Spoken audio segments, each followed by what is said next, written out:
You might think the city of Orange got its name from the citrus groves that covered the area. Nope, not really. In fact, the name came first. And today, those trees are long gone. But what remains may be even more rare. Old Town Orange is a throwback to another era. The streets are lined with antique dealers, and visitors to its central plaza are surrounded by retro vibes. Being in Orange feels like being inside a period film.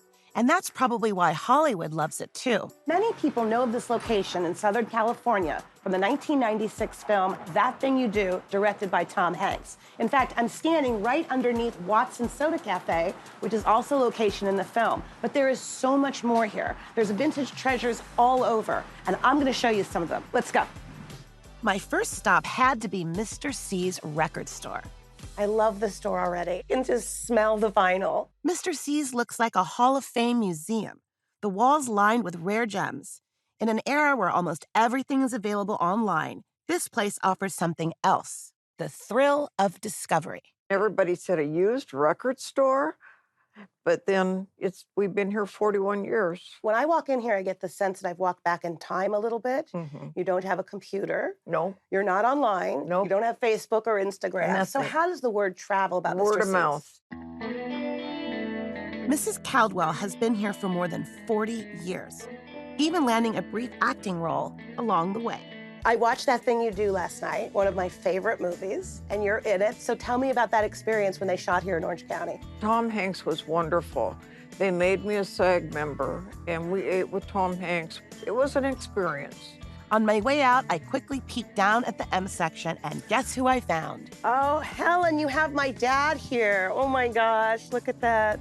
There's Dad. I could have spent hours here browsing through record bins and looking at liner notes. But this small town has a lot more to see. I think I just stepped into my dream. I mean, this place is full of vintage shops, antique stores, historic museums. Oh my gosh, where should I go next? There's so much to see. When I saw that the great Mary Blair had an exhibit at the Hilbert Museum of California Art, I nearly squealed with excitement. On the campus of Chapman University here in Orange, director Mary Platt walked me through this incredible exhibit, The Flair of Mary Blair. When you ask Disney fans their favorite artist, usually they will name Mary Blair. I'm actually a very big fan. Okay, so you know. I'm really excited with this because I have not seen a lot of Mary's work up close like this.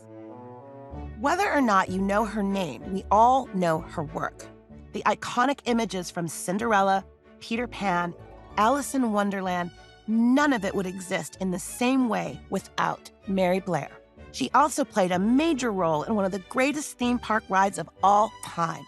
It's a Small World. That is magnificent, and I guess you would say that is concept art from 1963? Yes. This went to the World's Fair. To the World's Fair first. So these next two walls are the big three movies that Mary Blair worked on. So first was Cinderella in 1950. You know, you're gonna drive me to tears here. All the rest of the pieces on this wall are from Alice in Wonderland. Probably the movie where it most matched her whimsical style. And then her last big movie that she did for Disney was Peter Pan of 1953. The Blair exhibit will be here at least until the end of the year, and I can't recommend it highly enough. But now, having worked up quite an appetite, it was time to go back to the landmark Watson's Drug and Soda Fountain for a classic milkshake. It's been Watson since 1899, and it's California's first soda fountain. This is Bill Skeffington. He owned the place for about 3 years and has done an amazing job bringing it back to near mint condition. So that thing you do, it looks different. You want to experience shame tonight? We're playing the Mercyhurst College Talent Show. It was more of a 50s diner when I kind of took it over, and we kind of took it back to the 30s and 40s.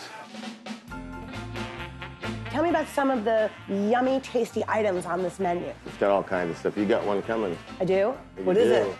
No way. Oh my God. Oh my God, that is Tastes so good. good. It is so good. That chocolate is incredible. Why does it taste so much better than most other It's a places? secret ingredient. While Mr. Skeffington wouldn't share his secret ingredient, he did show me some of the things he's discovered in the store's basement. So many treasures. You found this when you went downstairs Yeah, in there's the basement? boxes and boxes of it. I mean, these gotta be the 30s, the 40s, and 50s, right? Yeah. That was 1915. Watson's is the kind of place that appeals to everyone. even if you're one of the world's biggest movie stars. So much. Oh, and there's a Thing You Do poster. Now, I see this. Tom Hanks signed his poster. Still the spot. Yeah, right? Still the spot. Absolutely. Wow, what a legacy. I'll definitely be back next time with my vintage-loving friends as well. Tucked away between 4 major freeways, somehow Old Town Orange has managed to turn back time and preserve some incredible pieces of our Southern California culture.